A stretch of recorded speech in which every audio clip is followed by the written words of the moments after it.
Fazer um bate-bola, que você já falou sobre a entrevista do presidente Jair Bolsonaro na parte da educação. Eu vou citar aqui então outros trechos e a gente segue para comentá-la. Em entrevista à Jovem Pan, o presidente Jair Bolsonaro disse que poderia nomear o filho e vereador pelo PSL do Rio de Janeiro, Carlos Bolsonaro, como ministro do seu governo pela gerência de suas contas nas redes sociais desde a campanha eleitoral. Eu quero exibir esse trecho, por favor, Andrezão.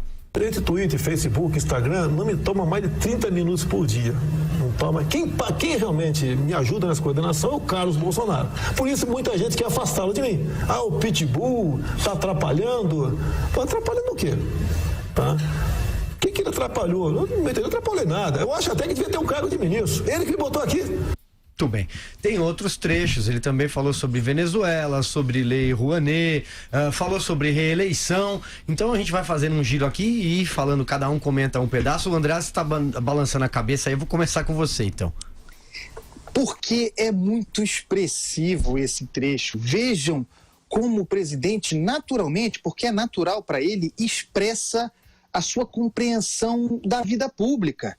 Veja como o presidente, sem nenhuma vergonha, com todo o respeito ao presidente da República, expressa a sua natureza patrimonialista.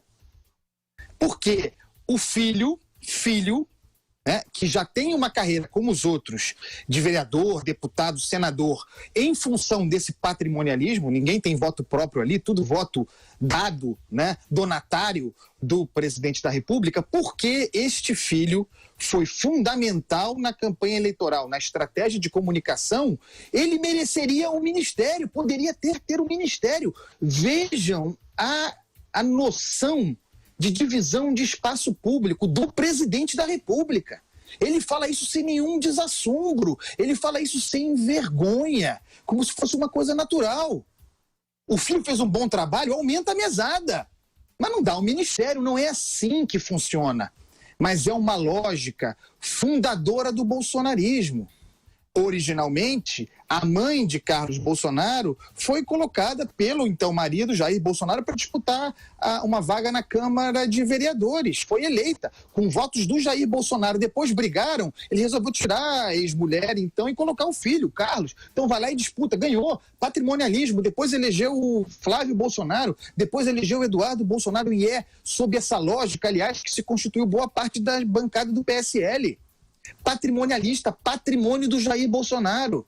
É uma visão deturpada, nociva do espaço público, nocivo da democracia representativa, nocivo da divisão de poderes, nocivo do papel de um ministro de Estado, que deve ter o ministério em função da qualificação para aquele cargo, não como prêmio de uma atividade, porque se for prêmio de uma colaboração, de uma associação política para o bem de uma campanha eleitoral, para a vitória da campanha eleitoral, pode ser chamado, além de patrimonialismo, de tomar lá da cá. Tomar lá da cá para o filho, né, presidente? Feio, hein?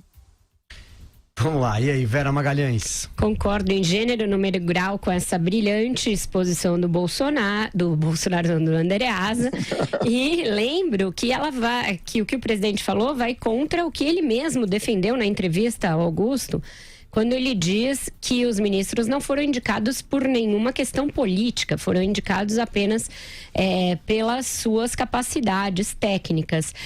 Eu noto, então não vou me estender sobre essa questão do equívoco de se achar que a família deve ocupar postos e que o prêmio por uma boa atuação na campanha seria um ministério. Eu vou me ocupar de um outro aspecto dessa fala, a meu ver, igualmente deletério, que é o fato do Bolsonaro achar que foi eleito graças a seu filho Carlos Bolsonaro e ao seu papel nas redes sociais. Isso é ter uma compreensão muito estreita a respeito da própria eleição e do próprio papel, o que é muito preocupante, a meu ver. As redes sociais cumpriram um papel de difusor da mensagem do Jair Bolsonaro, de exposição da sua figura, no momento em que ele não tinha tempo de TV e, portanto, foram um importante canal para a difusão da sua mensagem. Mas ele não foi eleito graças ao filho e também não foi eleito graças às redes sociais. Ele foi eleito por um conjunto muito complexo de fatores que faz com que o seu eleitorado seja muito maior do que esse cativo do bolsonarismo nas redes sociais. Foi eleito pela lambança feita pelo PT ao longo de muitos anos no poder, lambança na economia, lambança de corrupção, lambança de pedalada fiscal, lambança de todos os aspectos possíveis da vida nacional em que o PT enfiou os 2 pés na cumbuca. Ele foi aquele que melhor vocalizou a crítica ao petismo e, por isso, teve uma boa parcela dos seus votos. Ele foi aquele que conseguiu se mostrar capaz de vencer o PT no segundo turno, quando o centro estava muito pulverizado e muito light na sua crítica. Ele teve uma facada que catapultou esse potencial de voto e fez com que ele fosse maximizado. E, por fim, ele disputou um segundo turno com um candidato, Fernando Haddad, donatário de alguém que estava preso e que não soube endereçar nenhuma mensagem. No primeiro turno era uma mensagem, no segundo turno foi outra completamente diferente. E, ainda assim, teve votos de 57 milhões de eleitores, um pouco mais, e não teve de outros 58 milhões de eleitores que chancelaram outra opção ou branco e nulo. Ou o presidente amplia a sua percepção sobre a complexidade da sociedade brasileira e aqueles para quem ele governa, pelos quais ele foi eleito, ou ele ficará fazendo um discurso de nicho e de gueto 4 anos. Isso será fatal para ele próprio e para o país, principalmente para o país. Vai nos condenar a ficar discutindo bobagens e firulas ideológicas quando a gente tem grandes questões para nos afirmar como nação. Alexandre Borges. Bom, eu achei muito interessante o presidente levantar esse ponto, né, e dizer que foi o Carlos que colocou ele lá, porque quando você fala nas redes sociais da importância das redes sociais, das próprias redes sociais na campanha do Bolsonaro, muito militante, defensor dele, fica bravo, né? Diz que você está querendo diminuir o mérito dele, enquanto o próprio presidente reconhece a importância das redes sociais na eleição dele. Então é interessante para também, já que o ministro da Educação falou em acalmar os ânimos, vamos falar também, pessoal das redes sociais, por favor, acalmem os ânimos, né? Quando a gente fala da importância das redes sociais, ninguém está ofendendo e o próprio presidente reconhece, né? Por que é interessante? Porque o Jair Bolsonaro, como a gente sabe, ele era um deputado federal e até 2014 ele era um deputado federal relativamente comum, normal ali entre os deputados eleitos no Rio, mas em 2014 ele tem uma votação, ele é o deputado federal mais votado do Rio, ele tem 460 mil votos, se não me engano, não olhei no Google, estou falando de memória, mas enfim, que eu me lembro, ele foi o deputado federal mais votado do Rio, com uma votação muito expressiva, e a partir daí começou um certo foco em cima dele.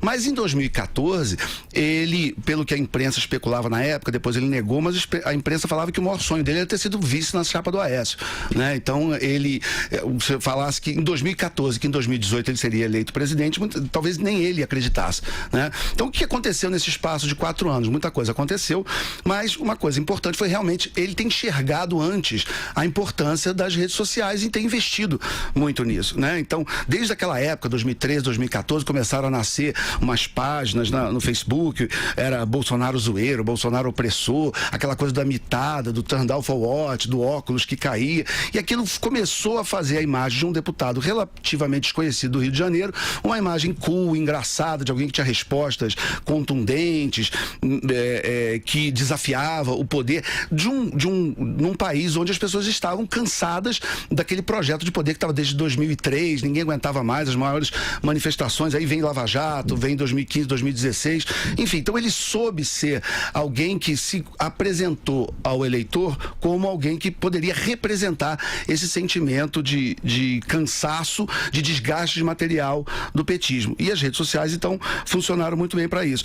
Não quer dizer que isso tenha sido uma análise profunda do eleitor, foi muito mais um protesto do que qualquer outra coisa. Eu falo isso porque tem alguns representantes dessa ala, vamos dizer, mais ideológica do governo, alguns formuladores de teoria, que eu já li coisas muito exóticas, dizendo, por exemplo, que o Brasil tem uma revolução popular em curso, que a revolta dos caminhoneiros seria quase que uma rebelião popular, enfim, a gente lê muita bobagem por aí, né? E uma delas e todas elas tentam dar um verniz a essa eleição muito mais complexo do que talvez tenha sido. Você tem um deputado federal que conseguiu entender a dinâmica do desgaste do petismo, se mostrar um representante do antipetismo legítimo, de primeira hora, alguém que realmente não queria negócio, não tinha nenhuma ligação com o PT, e usou muito bem as redes sociais para isso e deu certo. Vera, você queria destacar mais algum trecho? Talvez Venezuela? Eu acho que a gente tem que apontar aqui dois probleminhas três na fala do presidente. Na ótima entrevista que o Augusto conseguiu, primeiro balanço que ele fez dos 90 dias de seu governo. Quando ele diz que a Palestina tem uma embaixada no Brasil, apesar de não ser um Estado, ele está esquecendo que o Brasil reconhece o Estado da Palestina, pelo menos desde 2010. Já reconhecia antes como dando representação diplomática, desde 75 tem algum tipo de relação. Isso tudo foi evoluindo ao longo dos anos, evoluiu em 93, depois evoluiu em 2003, depois em 2010. Então, tem de revogar esse reconhecimento, caso ele esteja achando que a gente não deve reconhecer o Estado da Palestina. O fato é que hoje, oficialmente, o Brasil, sim, reconhece o Estado da Palestina. Outra coisa é em relação ao caso dos cargos, né? Quando ele diz que a imprensa não noticiou o fim de 21 mil cargos. Numa rápida pesquisa, eu achei a notícia como manchete em todos os jornais, na Rádio Jovem Pan, em quase todos os portais de notícias e, enfim, televisões, etc. O que eu não achei, eu só achei em um jornal, foi no Globo, foi esquadrinhar essa extinção de 21 mil cargos. Quando você faz isso, Silvio, você descobre que 5.587 já não estavam ocupados. Portanto, 31,4% desses cargos. Na verdade, não foram extintos 21 mil cargos, foram extintos 159 cargos. 17.349 eram funções comissionadas. Portanto, pessoas que têm cargo e recebem uma função a mais. E 3.492 eram gratificações para quem tem outros cargos. Portanto, cargos extintos não foram 21 mil. Isso é narrativa. Foram 159. Enfim, esses eram os reparos que eu tinha de fazer a entrevista. E, de bom, eu achei que o presidente estava à vontade, demonstrou bastante humildade ao reconhecer erros, por exemplo, como o do MEC, e reconhecer que não sabe mesmo fazer tudo, que é melhor que ele diga que não é talhado para a função do que outros presidentes que diziam que eram e acabaram mal. Achei isso falas importantes. E achei uma boa fala, uma fala em que ele pela primeira vez demonstra um olhar ali sobre os mais pobres, sobre os mais necessitados da ação do Estado, que é uma fala que ele repetiu hoje, aliás, que ele diz que a missão dele será fazer com que as crianças tenham um futuro melhor do que seus pais e seus avós. Eu acho isso uma declaração bastante importante e que ele deveria ter em mente para as políticas do seu governo de agora em diante. Andreasa, você tem mais alguma observação aí sobre a entrevista? Sim, eu queria falar sobre o aspecto importante, muito importante da reeleição, sobre o futuro político 2022. Ele fala da reeleição, o presidente da República fala da reeleição, lembrando que, historicamente, em campanha eleitoral, o Jair Bolsonaro se apresentou como alguém hostil a ideia de reeleição, alguém em cujo projeto estaria contemplado numa reforma política que ele pretende fazer, acabar com a reeleição. E esse seria um dos motivos de aplauso para o Jair Bolsonaro. Ele faz o diagnóstico correto. O diagnóstico dele é preciso. A reeleição no Brasil é uma chaga. Ela é nociva para o processo democrático. Ela foi mal feita, foi feita de maneira oportunista no governo Fernando Henrique Cardoso, e o que nasce daquela maneira como nasceu destina-se ao caos. E é isso mesmo, os governantes, em busca de reeleição, desde já, recém-eleitos, cometem as maiores barbaridades para se alavancar eleitoralmente. Se o Jair Bolsonaro conseguisse encaminhar uma proposta de projeto político, que é compromisso dele, que sim, enxugasse o tamanho das assembleias, dos parlamentos, o Congresso é gigantesco, não precisa daquele tamanho todo, mas que também encaixasse o fim da reeleição e talvez, por que não, o aumento do mandato presidencial em um ano de 4 para 5, seria uma grande conquista para o nosso processo político eleitoral. Mas ele, obviamente, e é legítimo, o advento da reeleição está aí, é uma ferramenta a seu favor, ele foi picado pela mosca azul, diz que já existe uma pressão desde já para que se lance a reeleição. E tem o seguinte também, aí eu entendo como estratégia política, um presidente da República, nessa altura do campeonato, ainda nos primeiros 100 dias, que anuncie que não é candidato à reeleição, assim, explicitamente, sem deixar uma dúvida, perde muita força para o futuro, já inicia uma disputa política, inclusive entre os seus pares, e que já existe sem ele ter falado que não é candidato. Então, eu queria salientar esse ponto aí relativo à reeleição. Alexandre, vamos amarrar esse bloco então. Vamos lá, eu gostei da entrevista também, acho que alguns pontos foram muito importantes. Por exemplo, quando ele fala do meio ambiente, de um certo ambientalismo fundamentalista, que atrapalhou muito, principalmente as áreas da Amazônia, eu achei um ponto extremamente importante, porque a gente bate muito na parte ideológica do governo dele, mas também houve ideologia, algumas ideologias nefastas, deletérias, muito antidesenvolvimentistas nos governos anteriores, e essa pasta de meio ambiente foi uma que tradicionalmente foi muito envenenada com ideologia. Então ele está combatendo isso, as declarações dele eu achei muito boas e muito importantes para levar desenvolvimento para aquela região ali, Amazônia, Centro-Oeste, enfim. Em relação à reeleição, também concordo, reeleição no Brasil é uma praga, né? O presidente hoje tem uma caneta mais forte que qualquer rei medieval jamais sonhou, né? Então, assim, o Brasil já teve eleições de 5 em 5 anos sem reeleição, né? Principalmente naquele período de 1945 a 1960, por pouco não teve eleição em 65, né? 64 em tese era para organizar o país para a eleição de 65, mas o que aconteceu é história, vocês sabem.